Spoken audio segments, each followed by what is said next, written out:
आज हम लोग डायग्नोस्टिक इम्यूनोलॉजी में प्रेसिपिटेशन रिएक्शन देखेंगे।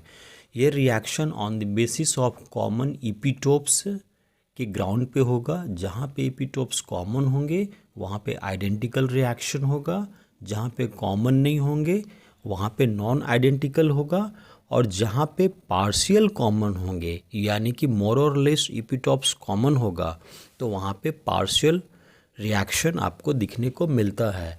इसके ग्राउंड पे हम एंटीजेन का कैटेगराइज करते हैं identical, non identical and partial. जैसा कि आप इस इमेज में देख रहे हैं, ये अगार प्लेट का इमेज है जिसमें हमने एक वेल में हम सीरम ऐड करेंगे जिसमें एंटीबॉडीज़ हैं, और बाकी जो 2 डिफरेंट वेल है उसमें हम एंटीजन ऐड करेंगे।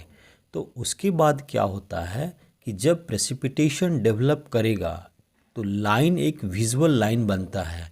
यहाँ पे क्या होता है कि वेल जो आपने बनाया है वहाँ पे एंटीबॉडीज़ ये मूव करता है टुवर्ड्स द एंटीजन, और एंटीजन भी मूव करता है, और जहाँ पे ये दोनों ऑप्टिमल होगा यानी कि इक्विवेलेंट होगा एंटीजन एंटीबॉडी का रेशियो, वहाँ पे आपको एक लाइन ऑफ प्रेसिपिटेशन दिखाई पड़ता है। इसी को हम लोग जोन ऑफ इक्विवेलेंस कहते हैं, जैसा कि आप इस इमेज में देख रहे हैं।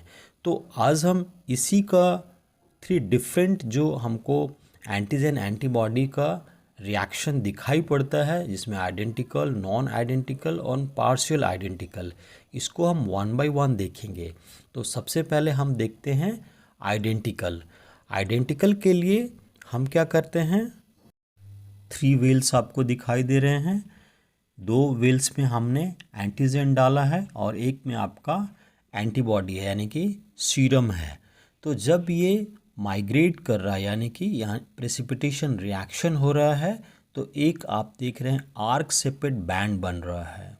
ठीक है, इसका मतलब है कि दोनों एंटीजेन जो है आइडेंटिकल है, और आइडेंटिकल होने की वजह से जो आपका एंटीबॉडी है इन दोनों को डिस्टिंग्विश नहीं कर पाता है। यही कारण है कि एंटीजेन जो है वो ओवरलैप कर जाता है और आर्क सेपेड एक आपको इमेज दिखाई पड़ने लगता है। ऐसा आप कह सकते हैं कि जो आपका वेल एंटीजन 1 और एंटीजन 2 का है वो दोनों में मान के चलिए कि एशेरिशिया कोलाई का सेम एंटीजन, यानी कि दोनों एंटीजन का कॉमन इपीटोप्स है। इसी को हम लोग कहते हैं आइडेंटिकल एंटीजन, दोनों वेल 1 एंड वेल 2 में, और यहाँ पे आपका आर्क सेपेड प्रेसिपिटेशन बैंड दिखाई पड़ता है। नाउ केस 2 में आप देख रहे हैं कि 2 प्रेसिपिटेशन लाइन आपको दिखाई पड़ रहा है एंटीजन ए और एंटीजन बी के बीच में। यहाँ पे क्या हो रहा है कि जो प्रेसिपिटेशन बन रहा है यानी कि एंटीजन एंटीबॉडी का जो इंटरेक्शन हो रहा है वो एक दूसरे को ओवरलैप कर जा रहा है यानी कि क्रॉस कर जा रहा है। इसका मतलब है कि एंटीजन का जो इपीटोप्स है वो कॉमन नहीं है यानी कि दोनों डिफरेंट हैं। इसी को हम लोग नॉन आइडेंटिकल कहते हैं। ऐसा मान के चलिए कि वेल 1 जो है यानी कि एंटीजन 1 हो सकता है एशेरिशिया कोलाई हो, और एंटीजन 2 जो है वो है आपका स्ट्रेप्टोकोकस। तो 2 डिफरेंट एंटीजन होने की वजह से इपीटोप्स नॉन आइडेंटिकल हुए। नाउ केस 3 में हमने वेल 1 में एंटीजन AX लिया है, वेल 2 में एंटीजन BX, और एंटीबॉडी जो है वो कैपिटल A और X है।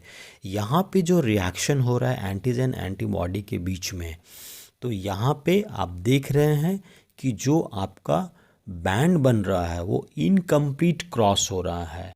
इसका मतलब है कि जो इपीटोप्स हैं वो पार्शियली आइडेंटिकल हैं, और यही कारण है कि आपका कंप्लीट क्रॉस नहीं हो पाता है। इसको आप ऐसे भी समझिए कि आपका एक वेल में साल्मोनेला टाइफी का O एंटीजन है और दूसरे वेल में साल्मोनेला टाइफी का H एंटीजन है। तो ये दोनों जो है साल्मोनेला का ही है, O और H है। तो यही वजह से दोनों का जो इपीटोप्स होगा वो थोड़ा बहुत मिलेगा आपस में, और इसी को हम लोग पार्शियल आइडेंटिकल इपिटोप्स कहते हैं, चूँकि दोनों का स्पीसीज सेम है, साल्मोनेला टाइफी का है O और H, और यहाँ पे जब एंटीजन एंटीबॉडी का जो प्रेसिपिटेशन होगा वो पार्शियल प्रेसिपिटेशन होगा, और यही कारण है कि जो बैंड बनेगा वो इनकम्प्लीट क्रॉस आपको दिखाई पड़ेगा। तो इस रिएक्शन को हम लोग पार्शियल आइडेंटिकल कहते हैं।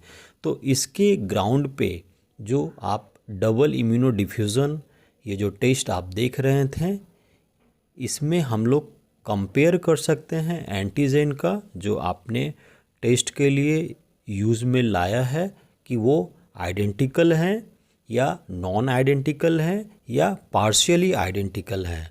तो इस तरह से आप इम्यूनो डिफ्यूज़न टेस्ट में एंटीजन को डिस्टिंग्विश कर सकते हैं। इसी को हम लोग आउटर लॉन्गे टेस्ट कहते हैं। आउटर का मतलब ही होता है शार्प एक्सप्रेशन, जैसा कि आप इस रिएक्शन में देख रहे हैं एंटीजन एंटीबॉडी का, जहाँ पे प्रेसिपिटेशन हो रहा है वहाँ पे क्लियर एक्सप्रेशन होता है। तो इस तरह से आप इम्यूनो डिफ्यूज़न टेस्ट में एंटीजन को डिस्टिंग्विश करते हैं, identical, non identical and partial identical. Thank you for joining us.